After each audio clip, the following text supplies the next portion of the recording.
Анан өзүң чакырып рөлжөлөрдү отуруп анан консультация алып кетип менен. Эстатам. Ишим ооруп, аябай иш жерден жакшы болбой, анан сен консультация алып кеттим эле. Сен анан мага леченияга дары жазгансың, Интерес кел деген. Анан ушуну 10 күн ичип анан кайра келесиң. Мен ошону ичип сакайдым да, башка иш көп жерлерге бардым эле. Жакшы болбодум. Ушул дарыны ичтим.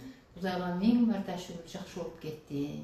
Жакшы болуптур. Анан сенин дагы бир немеңи окуп, докторлорго жата берип мен жөтөл мазалы басылбай койду. Анан сен немеден жана YouTube'дан көрсөм, аллергический жөтөлгө супрасин деген дарыны ичсеңиздер жакшы болот деп 2 таблетка ичкеним деп басып. Доктордан жакшы болбойм десең. Жаштардан эле ушу жассаман укол берет, башкалар көрөт, анан ошону айтпаптыр да. Ошонун бери анан супрасин ичинде жөтөлгөн супрасин ичип коем. Жакшы болуп каласыз. Басылат, балама деле берем, кызыма деле берем. Жөтөлөм ушундай аркыл болот экен да. Аркыл болот, аллергический болот. Аллергический болот экен. Микробтон болот. Анан ошонун сени издеп келдим. Мен айтам, тагы турмун оокаттан болот, мына алып барда. Мен ошондон кийин сага бир 2-3 кампир жөнөттүм. Келе Ушул балага баргылагын деп. Анан өзүм мына башым ооруп кече неврологияга көрүндүм. Деген bir bansa var ekan, Zapneyda. Neurolife. Neurolife degan bir bola var ekan. Tomografiyaga түштүм. Алардын УЗИге түштүм. Анализ тапшырдым деп, анализ тапшырып, анан эртеңкиге чакырган. Ошол анализди тапшырып, анан сага келдим дегин. Мындай да. Өзү немем бар, бронхитим бар, хронический.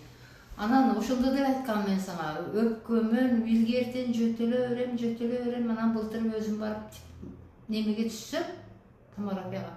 Эмнелериңиз, фиброздоруңуз бар экен деди. Аябай фиброздоруңуз бар экен. Анан бир курс лечение алдым эле. Эми азыр деле мындай жакшы эле мен алгыдай өтө катуу касал эмесмин. Аз-маз эркин дем ала албайм. Көп болду. 4 ай 5 ай болду. Эркин дем ала албайм.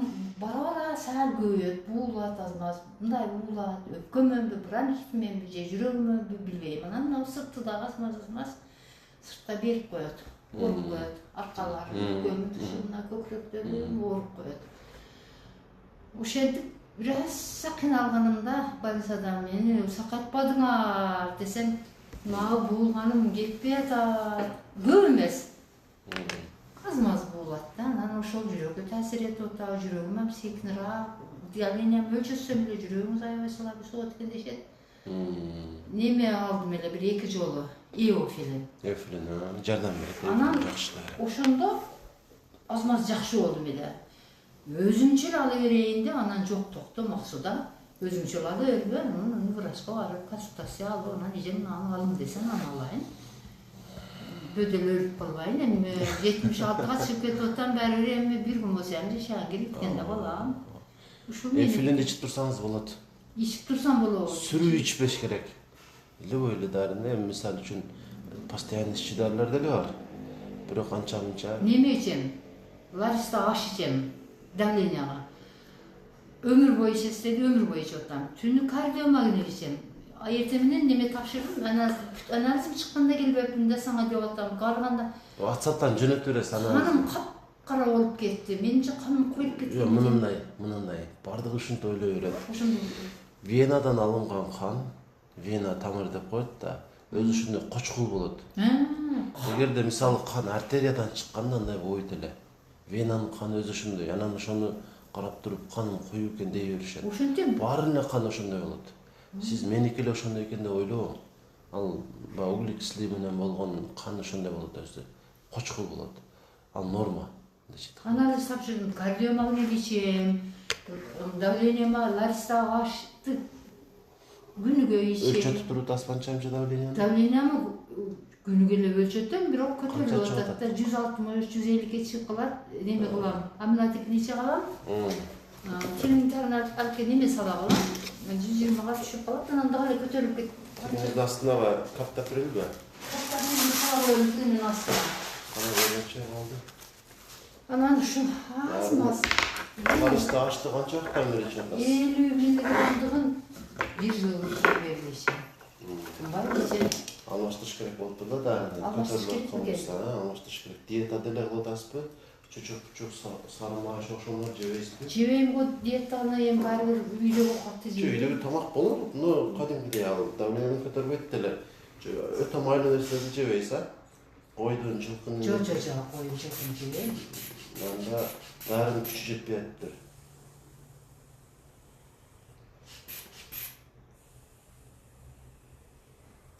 Ne var? Davlenin az pasko.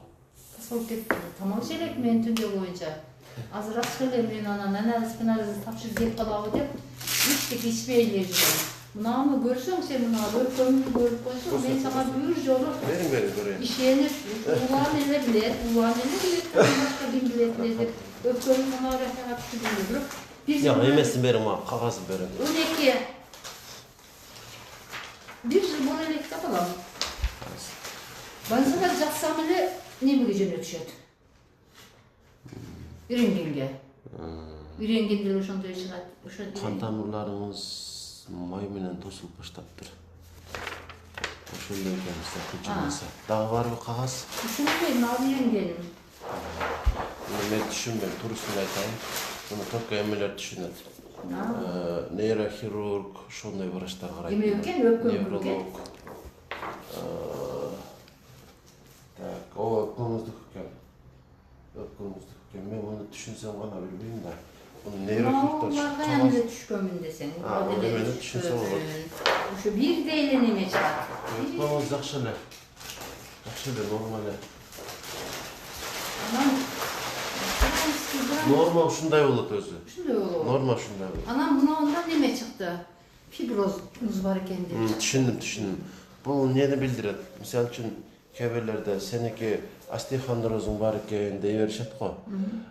Anan sen ötün öğretken, daha sen belinde bir emeler var eken dep koyuveret ko. Bul degen söz bardığı normal, murdağıday bolboyt. Lööyle adamlıkı özgöröt. 25 yaştan keyin adam kartayıp başlayt. Oşonda murdağıdan başkaçarak bolup kalat. Oşo fibroz деген деле ошо сыяктуу эле. Сиз дагы мындай өтө маанилүү алып. Bilmem, anan bunday az değil mi? Buna yer. Geyiret. Sen bana defterine buran hit mi? Aa, bırak var da. Anan oşal kısa tağı deyince yüreğim öldü. Çok çürükten emez. Fibroz var ki, netlerinde oltaklanmaz. Kol dem alabay da kına azmaz kınalan da. Bunday kılın sizce? На всякий случай кардиологқа bir консультация var koyuyorum. EKG, echo kıldırıp kalışı mümkün. Emede basıp ketip atı entikes mi entikbeyiz mi? Onda öyle entikbeyiz. Entikbeyiz ha? Бұл өзіңіз söyle turanda entikes mi? Entikbeyiz azmaz. Anan жақыннан бері алсыз böyle canımele jertat. Anan men endi qarsamda упражнение жасайм, эртеңден туруп алып өпкөнмө. Ошондо саат жеңилдеп калам. Өпкөн упражнение жасайм. Кылыверин, гимнастика. Жеңилдеп калам да анан ушундай эле эметтирип калат да. Мындай кыласыз. Эофилин үлкөнүн албайм. Болот. 5 күнгөчө сүрүп алып анан токтотуп коесуз. Дальше улантпам. Эофилин. Анан дагы убакыт өтүп, 1 ай 2 ай өткөндө дагы ошондой болсо дагы 5 күн алып койсоңуз болот. Эч чатагы жок анан. 3 жолу алгамында 5 жолго чейин алсаңыз болот. Эч нерсе болбойт. Сүтүп сурап эме алганыңыз жакшы, өзү алыңыз. Өзү алдынча ала бербей, анан сенин астыңа 8'de 1 отуруп. Мындай кыласыз. Так, на всякий случай кардиологко консультацияга барасыз. Себеби давление көтөрүлүп атпайсызбы? Мен деле мисалы аз дарыңызды өзгөртүп койсом боло берет өзү. Бирок мен өлчөгөндө давлениеңиз наоборот пас чыгып атат да. Комбинированный препарат жазып берип койсом, давлениеңиз көп түшүп кетсе дагы жаман да. Ошон үчүн кайра барыш керек да врачка. Мисалы үчүн мага деле дагы бир жумадан бери келсеңиз дагы өлчөп көрүш керек. Ошондо дагы высокий чыкса балким жазышы мүмкүн. Ошондо дагы ушундай наоборот давлениеңиз пас чыга турган болсо, анда аны эме алганга болбойт. То есть азыр пас экен. азыр пас болуп атат да, ошого мен ойлонуп калдым да.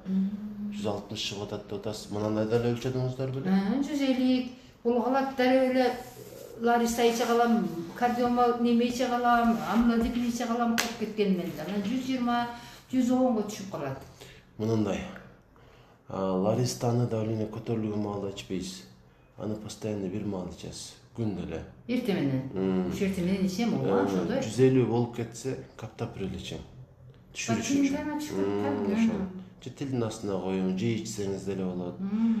150 болсо, 150дөн жогору болсо, анан пас болсо, кичине отуруп турсаңыз өзү эле түшүп калат. Анан жана кардиомагнил деп атпайсызбы? Ал давлениени түшүрбөйт ал.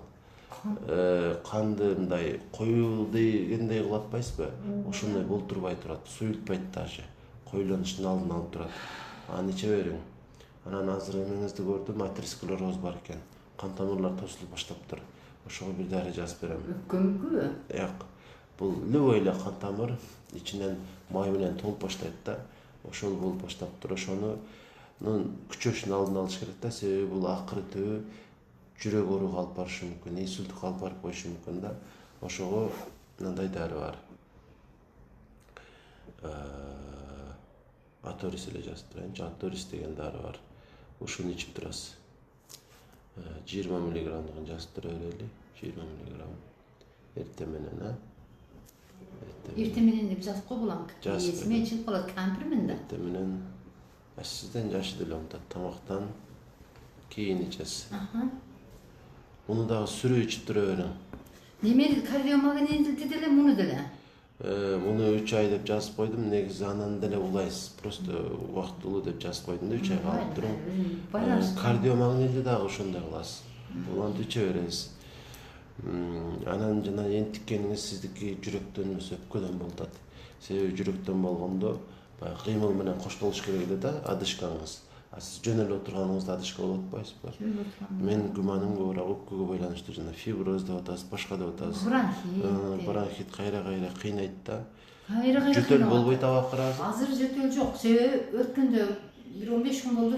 Мындай аллергический кичине кызыл пиртекелер жесеңиз жөтөл калат экен. Анан ошол алги дарыны эле ичип калам, 2 күн ичсем эле басылып калат. Баягындай эмелер бар, тамакка чачып кое турган дарылар бар, сальбутамол да бир нерсе деген дарылар бар. Ошондой жазып калышы мүмкүн. Аны өзү көбүрөөк аллергологдор жазса эле да. Ошодон бир алып колдонуп көрүң эле, жакшы дары ошол дагы. Ал жолу мындай. Бир эле тамакка чачып коесуз болду, оозуңузду ачып туруп. Сальбутамол деп коет. Ол эмнеге деп айтат? Энтик атпайсызбы? Ошону кетирүүгө жардам берет. Сиз эфилинди албай туруп, ушуну колдонуп көрүң да. Сальбутамолду, муну каяктан табам? Аптекадан эле табасыз. Пышеттиргенди? Пышеттирип басып болду, бир эле жолу. А эмнеге эмени жазбай атасың? Эмнени, эфилиндиби? Жок, аны албаң деп айткан жокмун. Просто эми кайра аны ичип отурбай, оңойда чачып басып болду. Ошо менен энтикпей каласыз. Тамакка чачат. 2 маал дейин. Кыйналганда да эле коюн, аба жетишпей кыйналасыз го. Аз-маз. Көп эмес. Ошо маалда чачып. Постоянно ошентип жүрөм да, постоянно ошентип. Анан жаным эле жер тартып эле. Алсызданып эле, жаным эле жер тартат анан эми ушуну көп. Баягы ойлордун өпкөсү түгөгөндө малдын аркасында калып жүрүп өлөт го, карасаң өпкө түгөгөн болот. Мындай дебең, сальбутамолду чачың, жардам берет буюрса. Жардам бербесе анан эфилинди ала бериң. Жардам бербесе эфилинди 5 күн алайынбы? Жок, бул жардам берет. Дайттан жазып кое берчи, эфилиндин канча граммдыгы, канча немени. Стандарт бир эле доза болот. Бир эле доза болот. Ошону эгер жардам бербесе, ичейин. Анан бул бронхиттин бичип жүрө турган дарысы барбы? Бронхитке иче турган дары барбы? Бронхиттин дарысы мисалы үчүн сиз оорусаңыз ичилет да, мисалы жөтөлүп атасыз, какырык чыгып атат, адышка болуп атасыз токтобой, тердеп атасыз, ушундай бир нерселер болсо, ошондо лечение кылынат да. Сиз эми жакшы эле жүрбөйсүзбү азыр? Постоянно лечение кылынбайт. Мисалы давление болсо постоянно дары ичилет, сахар болсо сахарга постоянно дары ичилет. А бронхитке постоянно дары içilбейт. içilbeyim. Качан кыйналдыңыз, ошондо içilet.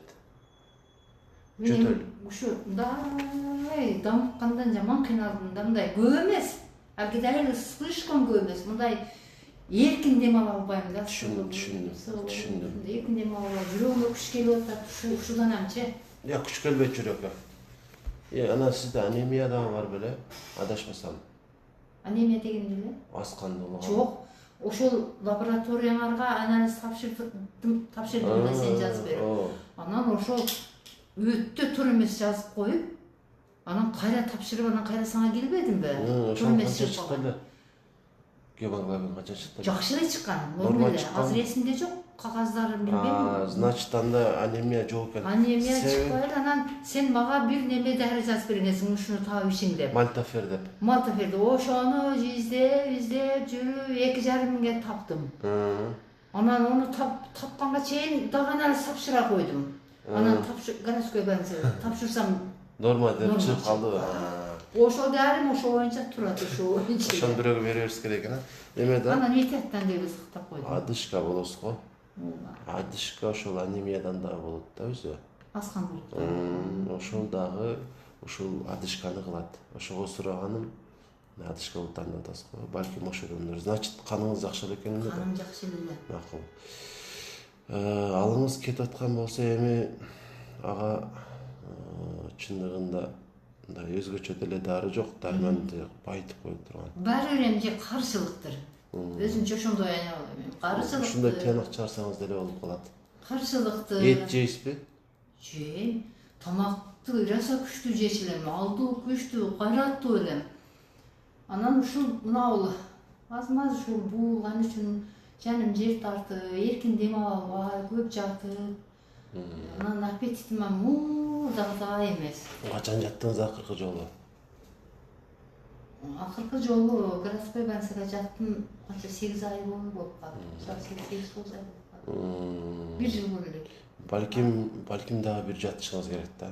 Өзүңүз ушул ниеттенип кое бериң, балким городскойго, балким областныйго. Балким саңадыр. Ооба, эми мисалы биринчи мамлекеттик аракет кылып көрө бериш керек. Себеби ал жерде бекер болот биринчиден. Экинчиден одан сырткары башка көп спецтерге дагы эме кылганга мүмкүнчүлүк бар да. Анан эгерде аяка жатканга эме таба албасаңыз келе бериң. Сен терапевт, эндокринолог, окуйм да сени. Азыр мен эми сизге ушу дарманыңызды көбөйтө тургандай анчанча уколдорду жазайын деле деп атам, бирок аларды көзөмөл астында алыш керек да. Ошон үчүн дегеним, больницага жатканда ошолорду алсаңыз, балким кичине кубат болот. Только аны жатып алыш керек. Үйдөн алганга болбойт. Себеби давленияны көтөрүп коюшу мүмкүн. Карап туруш керек да. Мына эфирдин давленияны көтөрбөйбү? Көтөрбөйт. Көтөрбөйт. Ала бериң. Сиз сальбутамолду колдонуп көрө бериң биринчи. Анан болбосо анан эфирдин. Аптекадан сатабы? Сатат, баары эле сатат. Пока ушулар, анан кардиологко консультацияга барың. Себеби давленияңыз өзгөрүп атыптыр. Адышканын себебин балким жүрөктөн дагы бир издеп көрөт. Бирок жүрөктөн эмес, өпкөдөн эле болуп атсыздыки. Анан балким жатканы келип калсаңыз, мен кардиологко көрсөтөм. Бул жерде бар. Бир жерде бар. Бул жерде бар. Эми 1 жыл өтүп кетти. 1 жылдан мурда 1,5 жыл болду. Нукаттагы алги Шафикорго көрүнгөнмүн. Сразу УЗИге тартып, алгидай путтан эме кылып, анан эсимен чыгып калды да эми бир укол жазып, ошондой буулдум эле аз. Анан бир укол жазып берди, ажыга кетип атам десем, ошону 5 күн 10 күн алдым деп. Анан алдым эле, анан мен жакшы болуп калдым беле, анан ажыга кеттим, ажыдан келдим, билинбей кетти деп. Буга эми көрүнгөнмүш, өзбек. Өзбектики да ала, өзбектики. Шафикор. Бир ниеттенип кое бериң. Аларды колдонуп туруң, эгерде жакшы болсоңуз жакшы, дагы эле кыйнала берсеңиз келиң. Келейин. Жаткырып лечение кылып берем. Номерим бар. Болбойлу, номерим бар. Анан мага места кылып кой десеңиз, места кылып коем. Звонок кылып, өзүң түрдүү жактардан эме аракет кыласың да. Башым деле оорубайт, айланат. Неврологко көрүнүп атам, азыр дани время. Неврологко көрүнүп атам. Карайбыз. Анда карайбыз.